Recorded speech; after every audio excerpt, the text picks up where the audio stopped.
तो इस वीडियो में हम पढ़ने वाले हैं ट्रांजैक्शन कर्व।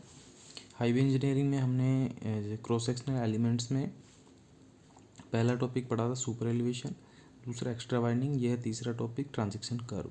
देखो ट्रांजैक्शन कर्व क्या होता है। Transition curve is provided to change the horizontal alignment from straight to circular curve gradually. ठीक है, जैसे स्ट्रेट कर्व है, यहाँ पे स्ट्रेट आप देख सकते हैं, स्ट्रेट जो आपका पेवमेंट है उससे सर्कुलर में चेंज करना है, वो ग्रेजुअली चेंज करना है। इसके लिए क्या करते हैं हम, जो आपका ट्रांजैक्शन कर्व वो प्रोवाइड करते हैं। Transition curve has radius infinite at the straight road and gradually changes to design radius at circular curve. तो क्या होता है, जैसे यहाँ पे आप देखिए स्ट्रेट लाइन है, स्ट्रेट लाइन पे जो है हम सेंट्रीफ्यूगल फोर्स की बात करें, यहाँ पे centrifugal force P equals to mv² होता है। ठीक है, अगर रेडियस जो स्ट्रेट लाइन के लिए होती है वो जीरो होती है, इनफाइनाइट होती है सॉरी, तब रेडियस इनफाइनाइट होगी, यहाँ पे सेंट्रीफ्यूगल फोर्स की वैल्यू जो है जीरो होती है। लेकिन हम अगर सडनली यहाँ पे ट्रांजैक्शन कर्व ना लगा के अगर सर्कुलर कर्व डायरेक्टली हम प्रोवाइड करवा दें तो उससे क्या होगा कि यहाँ पे तो वैल्यू है सेंट्रीफ्यूगल फोर्स की जीरो और यहाँ पे हो जाएगी आपकी mv²/r। तो यहाँ पे क्या होगा कि एक जर्क पैदा होगा। ठीक है, जैसे व्हीकल है तो यहाँ पे ओवरटर्निंग के मैक्सिमम चांसेस होंगे, यहाँ पे जो आपका व्हीकल है वो स्किड हो जाएगा। ठीक है, क्योंकि सेंट्रीफ्यूगल फोर्स आपका सडनली लग रहा है। और जैसे हम सुपर एलिवेशन प्रोवाइड करते हैं तो सुपर एलिवेशन भी हम ग्रेजुअली प्रोवाइड करा पाएँ, इसके लिए हम ट्रांजैक्शन कर्व जो है प्रोवाइड करते हैं। अगर आपको ऑब्जेक्टिव में पूछा जाए कि ट्रांजैक्शन कर्व प्रोवाइड करने के क्या क्या रीज़न हैं, तो उसमें आपका पहला रीज़न होगा कि आप ग्रेजुअली सेंट्रीफ्यूगल फोर्स इंट्रोड्यूस करवा सकें। ठीक है, दूसरा रीज़न होगा कि आपका जो जर्किंग है उसको अवॉइड कर सकें। ठीक है, तीसरा रीज़न होगा कि आप जो हैं जो सुपर एलिवेशन है, सुपर एलिवेशन को भी ग्रेजुअली अप्लाई कर सकें। ठीक है, चौथा रीज़न होगा कि आप जो है एक्स्ट्रा वाइडनिंग जो है उसको भी ग्रेजुअली उसमें प्रोवाइड कर सकें। ठीक है, तो चार रीज़न हो गए, उनमें से कोई सा भी आपको एग्ज़ाम में दिया जा सकता है। देखो यहाँ पे आप देख सकते हैं कि जैसे आपका ये एक फिगर है, फिगर 1, ये विदाउट ट्रांजैक्शन कर्व है। ठीक है, तो यहाँ पे इम्पैक्ट ऑफ सेंट्रीफ्यूगल फोर्स लगेगा। ठीक है, अचानक से इम्पैक्ट ऑफ सेंट्रीफ्यूगल फोर्स या जीरो से और mv²/r हो जाएगा। लेकिन अगर हम ट्रांजैक्शन कर्व प्रोवाइड कर देते हैं, ठीक है, तो ट्रांजैक्शन कर्व की कंडीशन में क्या होगा कि रेडियस जो है यहाँ पे जीरो से रेडियस जो है यहाँ पे इनफाइनाइट से जीरो की तरफ जाती है। तो जैसे जैसे आपकी रेडियस जो है ज़्यादा से कम जाएगी, यहाँ पे सेंट्रीफ्यूगल फोर्स जो है आपका बढ़ता जाता है। ठीक है, तो यहाँ पे सेंट्रीफ्यूगल फोर्स ग्रेजुअली बढ़ेगा। ठीक है, ना कि जो है अचानक से बढ़ जाएगा। तो इस कंडीशन में जो है आपका सेंट्रीफ्यूगल फोर्स है वो भी ग्रेजुअली अप्लाई होगा। तो इसी वजह से हम ट्रांजैक्शन कर्व को यहाँ पे जो भी स्ट्रेट लाइन से सर्कुलर में इन बिटवीन जो है प्रोवाइड कराते हैं। अब नेचर ऑफ ट्रांजैक्शन कर्व की बात करें, ये डायरेक्टली एग्जाम में पूछ लिया जाता है। IRC रिकमेंड करती है कि spiral nature transaction curve for horizontal alignment. अगर हॉरिजॉन्टल अलाइनमेंट की बात करें वहाँ पे स्पायरल कर्व होगा, स्पायरल नेचर का। ठीक है, और cubic parable transaction curve for vertical alignment. जैसे कि वर्टिकल अलाइनमेंट की हम बात करें, वर्टिकल में जैसे आता है आपका वैली कर्व और समिट कर्व। वैली मतलब जहाँ पे आपका डाउन ग्रेडियंट आता है और अप ग्रेडियंट में आपका समिट कर्व आता है। ठीक है, तो कर्व ऑन हाईवे में हमने लिख रखा है कि normal curve on horizontal alignment जो होता है, नॉर्मल कर्व सर्कुलर होता है। ट्रांजैक्शन कर्व हॉरिजॉन्टल अलाइनमेंट के लिए स्पायरल कर्व। और स्पायरल कर्व क्यों देते हैं यहाँ पे स्पायरल टाइप का जो ट्रांजैक्शन कर्व है, क्योंकि ये जो है इजी टू कंस्ट्रक्ट होता है, जिस साइड पे हम जो है उसको ईजिली जो है अब बना सकते हैं। दूसरी बात, इसके अंदर जो रेट ऑफ सेंट्रीफ्यूगल एक्सेलरेशन होती है वो भी कांस्टेंट होती है। समिट कर्व की बात करें, समिट कर्व के लिए स्क्वायर पैराबोला IRC ने रिकमेंड किया है। वैली कर्व के लिए क्यूबिक पैराबोला जो है IRC ने रिकमेंड किया है। ये स्टैंडर्ड डायरेक्टली क्यों पूछा जाता है एग्जाम में। ठीक है, तो उसके लिए है ये। अब हम बात करें for spiral nature transaction curve, length of the transaction curve है that is inversely proportional to radius. ठीक है, तो यहाँ पे LT जो लेंथ ऑफ ट्रांजैक्शन कर्व हमने LT से लिखा है, that is inversely proportional to R। ठीक है, तो 1/r यहाँ पे हो गया। दूसरा है rate of change of centrifugal acceleration, यहाँ पे कांस्टेंट होती है। तो आईआरसी ने ये डायरेक्टली फॉर्मूला रिकमेंड किया है कि सी, जो कि सी है यहाँ पे, rate of change of centrifugal acceleration equals to 80 divide by 75 plus V, और rate of change of centrifugal acceleration की यूनिट क्या होगी, मीटर पर सेकंड क्यूब। ठीक है, यहाँ पे सी की वैल्यू जो है वेरी करती है 0.5 से 0.8 के बीच में। और अगर आपको क्वेश्चन में गिवन है कि वेलोसिटी ऑफ व्हीकल इतनी है, तो उससे आप कैलकुलेट कर सकते हैं। ठीक है, मीटर पर किलोमीटर पर आवर में आपको वी की वैल्यू रखनी है यहाँ पे। तो 80 डिवाइडेड बाई 75 प्लस वी, वहाँ से आप सी की वैल्यू निकाल सकते हैं। उसके बाद एक टर्म आती है शिफ्ट ऑफ द कर्व। तो when a transition curve is introduce between straight and circular, then circular curve has to be shifted so that transition curve meet the circular curve tangentially. तो circular curve और transition curve को जोड़ने के लिए circular curve को थोड़ा shift करना पड़ता है ताकि टेंजेंशियली वो मीट कर पाए। ठीक है, तो शिफ्ट के लिए फॉर्मूला है length of the transaction curve का स्क्वायर डिवाइड बाई 24 आर। अब देखो लेंथ ऑफ ट्रांजैक्शन कर्व, जैसे मान लीजिए आपको सारा डेटा गिवन है कि एक व्हीकल मूव कर रहा है इतने की स्पीड से, रेडियस इतनी है। ठीक है, तो आप जो है वहाँ पे कितना length of transaction curve provide कराएंगे। ठीक है, तो उसके लिए कैलकुलेशन होती है।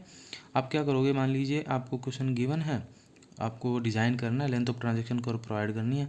तो आप क्या करोगे, सबसे पहले क्राइटेरिया 1, 2, 3, 3 क्राइटेरिया है, तीनों क्राइटेरिया के बेसिस पे लेंथ ऑफ ट्रांजैक्शन कर्व अलग अलग कैलकुलेट करेंगे। फिर उसके बाद में तीनों में से जो मैक्सिमम होगा लेंथ ऑफ ट्रांजैक्शन कर्व, उस लेंथ के हिसाब से आप उसको डिज़ाइन करेंगे और वहीं प्रोवाइड करा देंगे। तीनों क्राइटेरिया में पहला क्राइटेरिया क्या है कि on the basis of rate of change of centrifugal acceleration. तो rate of change of centrifugal acceleration C आपको पता ही है, सी की वैल्यू क्या होती है 80 डिवाइडेड बाई 75 प्लस वी। लेकिन यहाँ पे देखो क्या है कि जैसे आपका स्ट्रेट रोड है, यहाँ पे जो यहाँ पे ये वैल्यू है सेंट्रीफ्यूगल फोर्स की m²/r। ठीक है, इनिशियल जो सेंट्रीफ्यूगल एक्सेलरेशन है वो आपका 0 है, और फाइनल हमने माना है कि जो फाइनल वैल्यू आएगी वो आएगी आपकी v²/r। ये AF that is final centrifugal acceleration, v²/r initial जो है 0 है। तो रेट ऑफ चेंज की बात करते हैं, हम ये मान रहे हैं कि व्हीकल यहाँ से मूव करके LT जो डिस्टेंस ट्रेवल किया उसमें कैपिटल T टाइम लग रहा है। ठीक है, ट्रांजैक्शन कर्व पे व्हीकल मूव कर रहा है, उसमें उसको मूव करने में कितना टाइम लग रहा है, कैपिटल T। तो rate of change of centrifugal acceleration final minus initial divided by time जितना लगा है, तो यहाँ से जो वैल्यू निकल के आती है C, जो कि rate of change of centrifugal acceleration है, v²/rt। तो ये इक्वेशन 1 हो गई हमारी। दूसरा, हमें पता है कि जो वेलोसिटी होती है वो लेंथ अपॉन टाइम होता है। ठीक है, किलोमीटर पर आवर जो किलोमीटर पर मीटर पर सेकंड या फिर कुछ भी होता है, तो LT डिवाइडेड बाई T हो गया। यहाँ से इक्वेशन 2 निकल के आ गई। इक्वेशन 1 में है, जैसे हम पुट करेंगे वैल्यू को, इक्वेशन 1 थी, तो यहाँ पे जो T है, T की वैल्यू यहाँ से पुट करेंगे। ठीक है, तो यहाँ से C की वैल्यू निकल के आती है v³/r LT, LT को इधर ले जाएंगे तो v³/CR। तो ये स्टैंडर्ड फॉर्मूला निकल के आता है हमें length of the transaction curve का। और v यहाँ पे मीटर पर सेकंड में है, अगर आपको किलोमीटर पर आवर में चेंज करना है तो v की वैल्यू जो है 0.278 v, that is whole cube divided by CR। ठीक है, ये आप इजीली कैलकुलेट कर सकते हैं। मीटर पर सेकंड से कन्वर्ट करना है आपको किलोमीटर पर आवर में। तो पहला क्राइटेरिया की लेंथ निकल के आएगी। दूसरा क्राइटेरिया क्या कहता है कि on the basis of rate of introduction of super elevation, कि आप सुपर एलिवेशन को किस रेट से प्रोवाइड कर रहे हैं उसके अकॉर्डिंग डिपेंड करेगा कि आपका जो ट्रांजैक्शन कर्व उसकी लेंथ कितनी होगी। तो यहाँ पे length of the transaction curve IRC ने रिकमेंड किया है कि अगर आपका terrain category plain and rolling है, ठीक है, प्लेन एंड रोलिंग कैटेगरी के लिए आपका 150x होगा, और अगर माउंटेनियस एंड स्टीप है तो वहाँ पे 60x होगा। टेरेन कैटेगरी कैसे क्लासीफाई करी गई है, IRC ने कहा है कि आपका जो अगर ग्रेडियंट वहाँ पे 0 से 10% के बीच में है तो आपका प्लेन एंड रोलिंग होगा। ठीक है, सॉरी 10 to 25 के लिए प्लेन एंड रोलिंग होता है, और जो आपका 25 से 60 के लिए होता है माउंटेनियस से स्टीप। तो उस कंडीशन में आप यहाँ पे length of transaction curve standard जो है IRC ने गिवन है LT = 150x और 60x। ठीक है, और x की वैल्यू क्या है, this is the elevation of outer edge with respect to the level of rotation. ये क्या चीज़ है, नई चीज़ आई है लेवल ऑफ रोटेशन। ये नई चीज़ नहीं है, हमने जैसे सुपर एलिवेशन में पढ़ा था। सुपर एलिवेशन जो है हम दो तरीके से प्रोवाइड करते हैं कि अगर एक जो आपका इनर, ये आपका इनर एज है, ये आउटर एज है, तो हम इनर एज के अबाउट जो है धीरे धीरे ग्रेजुअली इंक्रीज रोटेट करते हैं इसको ना, जो आउटर एज है उसको ऊपर करते हैं। तो ये अगर रोटेशन अबाउट इनर एज हो रहा है तो उस कंडीशन में ये फॉर्मूला निकल के आता है एक्स का। यहाँ पे देख लेते हैं कि ये जो थीटा है ये एक्स है, W width of the road plus extra widening W plus W E. ठीक है, तो यहाँ से टेन थीटा की वैल्यू निकालेंगे, टेन थीटा ये ई सुपर एलिवेशन होता है, तो यहाँ से एक्स की value W plus W E into super elevation. तो अगर आपको क्वेश्चन में गिवन है कि आपका जो रोटेशन हो रहा है इनर एज के अबाउट हो रहा है, तो आप एक्स की वैल्यू यहाँ पे इस फॉर्मूले से कैलकुलेट करेंगे। क्वेश्चन में दूसरा अगर आपको गिवन है कि जो आपका रोटेशन अबाउट सेंटर हो रहा है, तो जैसे सेंटर के अबाउट रोटेशन होगा, यहाँ पे डिस्टेंस जो है ये टोटल जो लेंथ है वो डब्लू प्लस डब्लू ही है, सेंटर से आएगा तो डिवाइडेड बाई 2 हो जाएगा। थीटा जैसे कैलकुलेट करेंगे सेम इसमें जैसे कैलकुलेट किया है, तो यहाँ पे एक्स की वैल्यू आती है E bracket W plus W E divided by 2।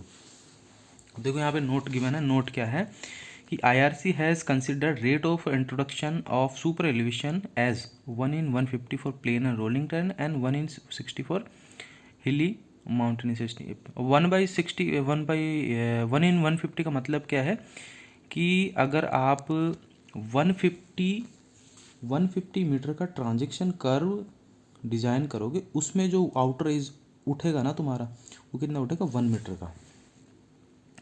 ठीक है, तो ये हो गया आपका on the basis of super elevation introduction. तो सुपर एलिवेशन के अकॉर्डिंग हमने दो फॉर्मूले देख लिए।